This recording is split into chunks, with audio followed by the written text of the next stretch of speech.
had been home less than 30 seconds when I saw the building in my field. Fresh lumber, bright steel roof, concrete still pale around the edges, and a polish sign hanging across the front that read Cedar Hollow Community Office. My hands locked around the steering wheel so hard, my knuckles went white. Somebody had built an HOA headquarters on land my father had died believing would always belong to our family.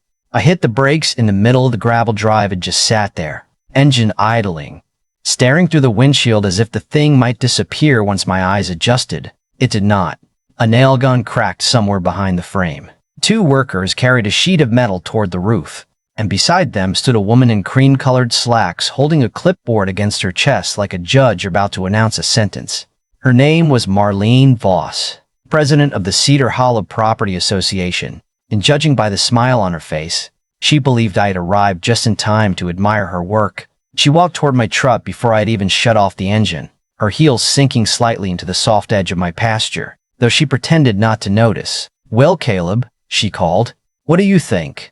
I climbed out slowly and looked past her at the building, then at the orange survey stake standing 3 feet from its foundation, the same stake my surveyor had driven into the ground 10 days earlier. Marlene followed my eyes, but her smile stayed in place. "It is going to change everything," she said. "Meetings, package storage, community events, a real home base for the neighborhood." I asked one question: who authorized construction? Her smile widened. "The board did, unanimously." I nodded, pulled out my phone, and started recording. That was the moment our confidence slipped. Not much, just enough for me to see it. "What are you doing?" she asked. "Documenting the progress," I said. "You should stand closer to the sign." She laughed, but it came out thin and metallic. Then she did exactly what I hoped she would do. She talked. She told me the association had spent months planning the office, that the county paperwork had been handled, that the land issue had been reviewed, and that everyone involved agreed the structure would benefit the entire area. She even said, on camera, that she had personally supervised the permit application. I let her finish, thanked her for the explanation, then walked back to my truck without raising my voice. Marlene called after me that we should celebrate instead of making things uncomfortable, but I kept moving because I already knew something she did not. The building was sitting 18 feet inside my property line. The permit had not been approved, and the application carrying her signature contained a boundary description that had been altered. My name is Caleb Mercer, and that land had been in my family since 1985, when my father, Daniel, bought 7 acres outside a small Maryland town called Ashford Creek. He paid $34,000 for it, worked overtime in a marine repair yard for 6 years, and never missed a payment.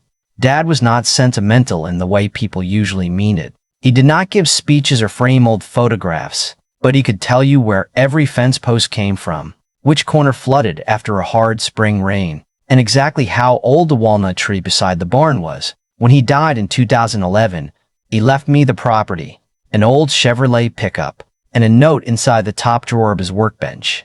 It said, "Keep your word, keep your tools sharp, and never let a bully decide what belongs to you." For 10 years, life on that land was quiet.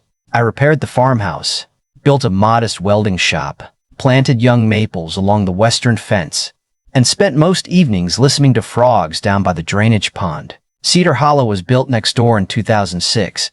48 houses with matching mailboxes, decorative street lamps, a pool, and an association that seemed harmless at first. Their lots began more than 60 feet beyond my eastern boundary. My deed predated the development, and I had never signed a single document placing my land under their control. We were neighbors, nothing more. Then Marlene became president in early 2022. She had recently retired from a county administrative office and carried herself like retirement had unfairly taken an audience away from her. She drove a white luxury SUV, wore soft pastel jackets, and had a special talent for making threats sound like favors. Her first letter informed me that my welding shop created an undesirable visual impact from the Cedar Hollow walking trail. She politely requested that I install a 9-foot privacy fence at my expense. I replied that my property was not part of the association and asked her to stop contacting me about HOA regulations. 3 days later, she appeared on my porch with a lemon cake in a folder. "Caleb," she said, "we are trying to create harmony." Harmony, apparently, required me to hide my own building so our residents would not have to look at it during their evening walks. I declined the cake, declined the fence, and closed the door. After that came complaints about my compressor, my tractor, runoff that flowed uphill according to her letter, and maple trees that supposedly interfered with a community view corridor. A phrase so meaningless I almost respected the creativity. She kept pushing because she believed persistence was the same thing as authority, and because every time someone had resisted her before, they had eventually grown tired. I did not grow tired. I grew organized. In September, I received a notice from the county planning department saying Cedar Hollow had requested a boundary review involving my parcel. Marlene had claimed there was a long-standing uncertainty along the eastern property line, which was impressive considering every recorded survey since 1985 showed the same markers in the same places. I drove to the county office carrying the original deed, a 1998 survey, and a newer survey from 2018. The clerk studied the documents, then looked at the association complaint and quietly said she did not see any legitimate dispute. I thanked her, gathered my papers, and almost left. Then something made me turn back. I asked whether any permits or applications had recently been filed using my parcel number. The clerk typed for a moment, frowned, then rotated her monitor slightly toward me. There was an application for a 400-square-foot community service building, submitted by Cedar Hollow, signed by Marlene Voss, and based on a property description that moved my boundary 18 feet west. I read it twice, feeling the anger rise, then settle into something colder. The clerk asked if I had authorized the project. I told her no. She asked whether I wanted to file an immediate complaint. I looked at Marlene's signature, the pending permit, and the false line drawn across land my father had spent half his life paying for. Then I said not yet. That afternoon, I called a real estate attorney named Nora Bellamy and a surveyor named Owen Pike. Nora had the calm voice of someone who enjoyed watching careless people explain themselves under oath. And Owen treated property markers with the seriousness most people reserve for surgery. I asked for new stakes, photographs, coordinates, and a certified report. What I did not do was call Marlene. I did not warn her, threaten her, or storm into an HOA meeting waving my deed. I went home, sharpened a set of old chisels in my father's shop, and waited, because when someone is building a trap for themselves, the worst thing you can do is interrupt them. Waiting turned out to be the easiest part, because Marlene had no idea anyone was watching the clock except her, and she seemed to believe silence meant surrender. Owen finished the survey 9 days later, and he did not merely confirm the old boundary. He planted bright orange stakes along the eastern edge, photographed every marker, recorded the coordinates, and prepared a certified report showing the proposed community office sat nearly 20 feet inside my property. Nora read the report at her desk, leaned back in her chair, and said, "They did not make a mistake. Caleb, they moved the line to fit the building." There was something unsettling about hearing it stated that plainly. Until then, part of me had still wanted to believe Marlene was simply arrogant, maybe careless, maybe so wrapped up in her own authority that she had convinced herself the land belonged to the neighborhood. But an 18-foot shift was not a rounding error, and it was not the kind of thing that happened because someone spilled coffee on a map. Nora told me the variance application was still pending. The public hearing had not happened, and I had never received the legally required notice as the adjoining owner. That gave us 3 separate problems before we even discussed the obvious one, which was that Cedar Hollow had built a permanent structure on land it did not own. Fraudulent filing, zoning violation, failure of notice, trespass, Nora said, tapping each word with the end of her pen. Then she looked at me and added, "And they are still building." They were too. Every morning for the next week, a contractor truck arrived around 7:30. Workers unloaded insulation, windows, wiring, and stacks of drywall. And I documented everything. From the edge of my shop, I did not interfere, because Nora had warned me not to touch a single board. "It is your land," she said. "But if you walk over there and start tearing things apart, they will try to turn the story into an angry property owner destroying community property. Let the county do the destroying. People trust a bulldozer more when it has a government logo on the door." That made me laugh for the first time in days. On the 12th morning, Marlene walked across the pasture carrying another folder. She had traded her pastel blazer for a bright red coat, and she looked irritated before she reached the porch. I opened the door but did not invite her inside. "We need to clear the air," she said. I told her the air seemed fine. She ignored that and opened the folder, revealing a 1-page agreement titled Community Boundary Adjustment. The document proposed that I transfer a narrow strip of land to Cedar Hollow for $1 and other valuable consideration. In return, the association would waive any future aesthetic complaints related to my workshop. I read the page slowly, then looked up at her. So you want me to give you the land under your building? And in exchange, you promise to stop enforcing rules that do not apply to me. Her mouth tightened. That is a hostile interpretation. It is the only interpretation, I said. She lowered her voice and told me the building was already mostly complete, that removing it would waste association funds, and that reasonable adults should find practical solutions. I asked whether reasonable adults usually begin negotiations by pouring concrete on someone else's property. Her face changed then, the smile disappearing so completely that I finally saw the person underneath it. You are creating a great deal of tension for people who have done nothing to you, she said. No, Marlene, I replied. You created a building. I am just standing where you put it. She gathered the paper, told me I would regret refusing a community-minded compromise, and walked back toward Cedar Hollow with her heels cutting little holes into the damp ground. Nora sent a formal notice of trespass and demand to cease construction the next day. Every board member received a certified copy, along with Owen's survey, photographs of the stakes, and notice that any further work would be documented as a knowing continuation of the encroachment. The response came from an Annapolis attorney named Grant Pollard, whose letterhead was so elaborate it looked like an invitation to a royal wedding. He argued that the association had relied in good faith on the boundary description in its application, and suggested that I was using a minor surveying disagreement to obstruct a beneficial community project. Nora read the letter twice, then slid it across the table and said, "They do not have a survey." I asked how she knew. Because if they had one, she said, it would be attached. Instead, Grant had written 4 pages explaining why evidence was less important than good intentions. While the lawyers exchanged letters, Cedar Hollow announced a grand opening for December 18th. Marlene zip-tied a laminated sign to one of my fence posts, complete with gold lettering, hot cider, holiday music, and a ribbon-cutting ceremony. I removed it, sealed it in a plastic bag, and handed it to Nora. She stared at the sign for a long moment, then smiled in a way that made me almost feel sorry for Marlene. Almost. That same week, one of the Cedar Hollow homeowners came to my door. His name was Everett Lane, a retired accountant with wire-rimmed glasses and the careful posture of a man who had spent 40 years making numbers confess. He had heard about the property dispute and brought copies of the association's financial reports. Marlene's board had approved $49,000 for something listed only as neighborhood infrastructure enhancement. No contractor bids, no detailed invoice, no itemized materials, just one large payment to Northline Custom Builds.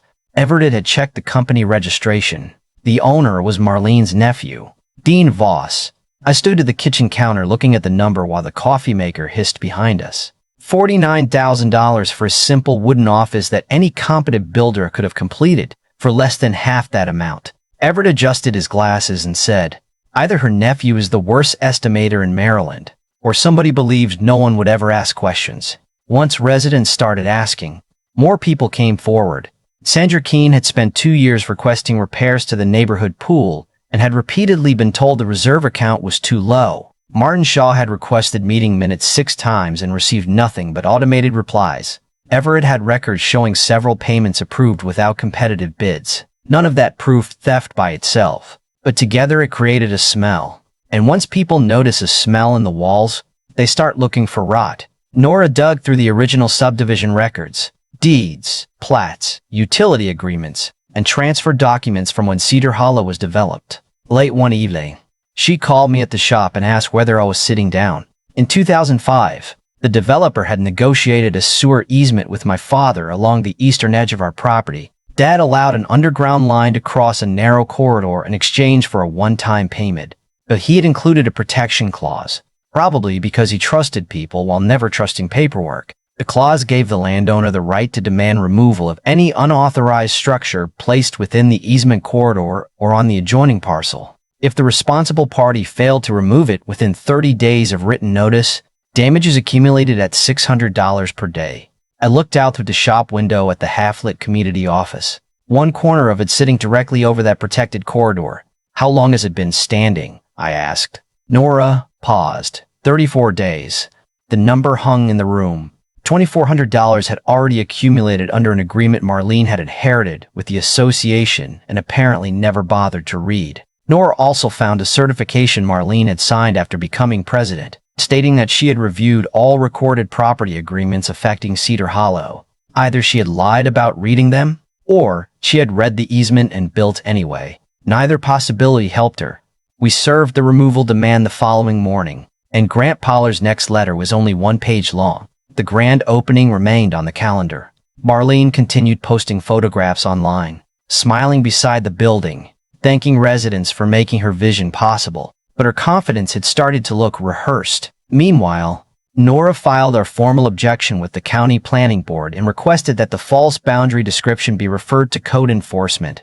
She attached the deed, every survey, photographs, the easement, the notice failures, and a transcript of the video Marlene had practically narrated for us. Then the retaliation began. A local newspaper reporter called asking about claims that I had threatened the neighborhood and was trying to sabotage a community project. I invited her to review the public records and gave her Nora's number. 2 days later, she called back sounding embarrassed and asked if she could visit the property. An anonymous complaint was filed against my welding shop, claiming my 2020 addition violated its building permit. The county inspector came out, measured everything, checked the plans, and found no violation. Before leaving, he tucked his clipboard under his arm and said, "Somebody really wants to make you nervous." I told him they were going to have to try harder. Then Grant sent a letter warning and my refusal to negotiate might expose me to liability for bad faith litigation. Nora responded with 3 paragraphs explaining that defending your own recorded boundary was not bad faith, and that continued misstatements of law could become an ethics issue. Grant went quiet after that. The planning hearing was scheduled for December 14th, 4 days before the grand opening. On the night before the hearing, Everett called to tell me Marlene had emailed every homeowner claiming the property matter had been resolved, and the hearing was only a routine administrative step. I stood in the darkened shop with my father's old notes spread open on the workbench, listening to the winter wind push against the metal siding. And I realized Marlene was no longer trying to win on the facts. She was trying to keep everyone from discovering that she had already lost. The hearing room smelled like old carpet, cold coffee, and the kind of quiet people wear when they know somebody's about to lose something important. I arrived 20 minutes early with Nora, Everett, Sandra, and Martin, each of us carrying a thick binder organized by date, document, photograph, and legal issue. Marlene came in 10 minutes later wearing a dark green blazer and the calm expression of a woman who had practiced looking innocent in the mirror. Grant Pollard walked beside her carrying one slim folder, and when Marlene noticed our binders, her eyes dropped to them for half a second before she forced her smile back into place. The planning board had 5 members, including a retired civil engineer named Thomas Greer, who served as chair and looked like he had spent his entire career listening to people explain why measurements should not count when they were inconvenient. Nora presented first. She showed the original deed, the older surveys, Owen's certified report, the GPS coordinates, and the 18-foot difference between the recorded property line and the line used in Marlene's application. She showed photographs of the bright survey stakes standing beside the office foundation, then played the short video of Marlene telling me that she had personally handled the paperwork. Nobody laughed, although Martin coughed into his hand when Marlene said on the recording that everything had been properly reviewed. Nora explained that I had never received the required adjoining owner notice, that the structure had been built before the variance hearing, and that part of it crossed the protected sewer easement corridor. She spoke for 20 minutes without raising her voice once. Grant stood next and called the situation a good faith boundary misunderstanding. Thomas Greer asked him for the certified survey supporting Cedar Hollow's claimed line. Grant opened his folder, moved 2 papers around, then said the association had relied on the property description in its application. Thomas asked again, "Do you have an independent survey?" Grant said they were prepared to obtain one. The chair leaned forward. "You built a $49,000 structure before obtaining a survey or an approved variance?" Grant requested a 60-day continuance. The request was denied in less than a minute. The board left the room for deliberation, and Marlene sat perfectly still, staring straight ahead while Grant whispered into her ear. She did not look at me.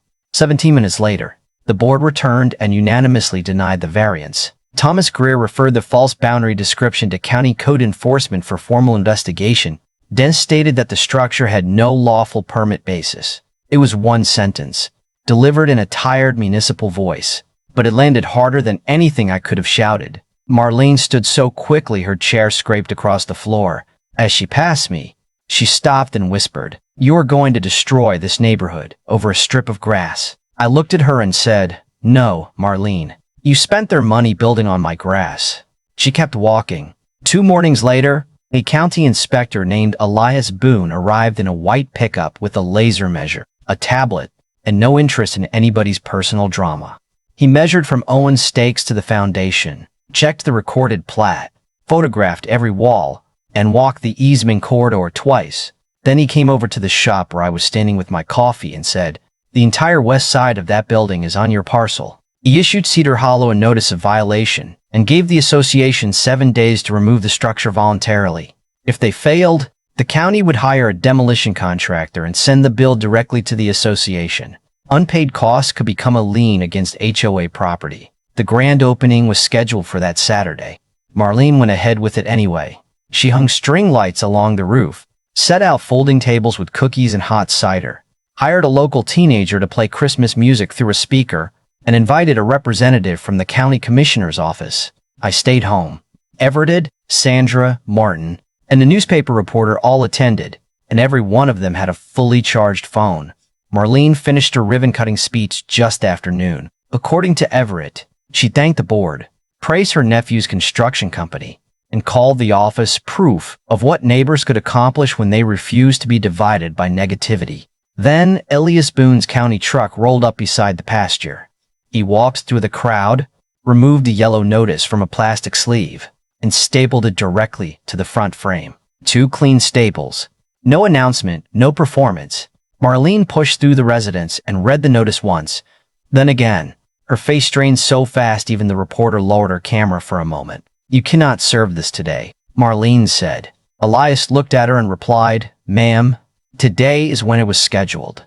You have 7 days for voluntary removal. After that, the county proceeds and assesses the cost to the permit applicant." The music was still playing behind them, some cheerful holiday song about peace on earth, while Marlene stood beneath her own string lights holding a demolition notice in front of the people whose money she had spent. Everett later told me the silence was so complete he could hear cider dripping from the serving ladle. The night before the deadline expired, the county called and asked whether I wished to support an extension. I looked through the shop window at that building, then down at my father's note beside the phone. "No," I said, "proceed." The demolition crew arrived at sunrise the next morning with a skid steer, a flatbed trailer, and 3 workers who clearly wanted to finish before lunch. The steel roof came off first, each panel flashing silver in the winter light before being stacked on the trailer. The windows followed. Then the walls folded inward one section at a time. There was no cheering, no speech, just engines cracking lumber, and the smell of diesel mixing with cold soil. In less than an hour, the Cedar Hollow community office was a pile of sorted debris. When the skid steer broke apart the concrete footing, I felt the vibration through the soles of my boots.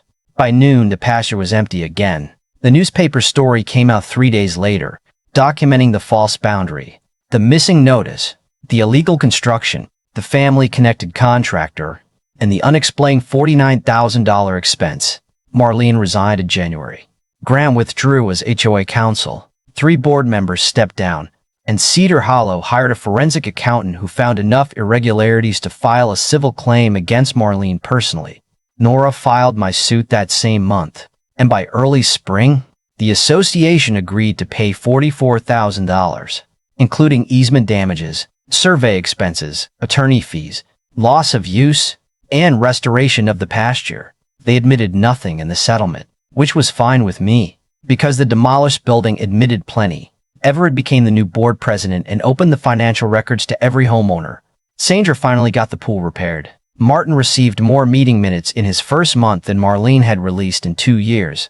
After legal costs, I had enough money left to build a permanent split-rail fence along the eastern boundary, with concrete survey posts and engraved coordinates at every corner. I donated the rest to a local agricultural education program because my father had believed kids should learn how land, labor, and responsibility fit together. His note is still in my wallet, worn soft along the folds. Keep your word. Keep your tools sharp. and never let a bully decide what belongs to you. Marlene thought silence meant I was weak, but silence was where I measured, documented, and waited for her lies to become expensive. So tell me honestly, was I right to let the county tear that building down? Or should I have accepted her deal to preserve peace in the neighborhood? Leave your judgment in the comments. Share your own HOA nightmare. And send this story to anyone being pressured to surrender what legally belongs to them. Because sometimes the loudest person has the power for a moment, but the person keeping records has the power when it matters.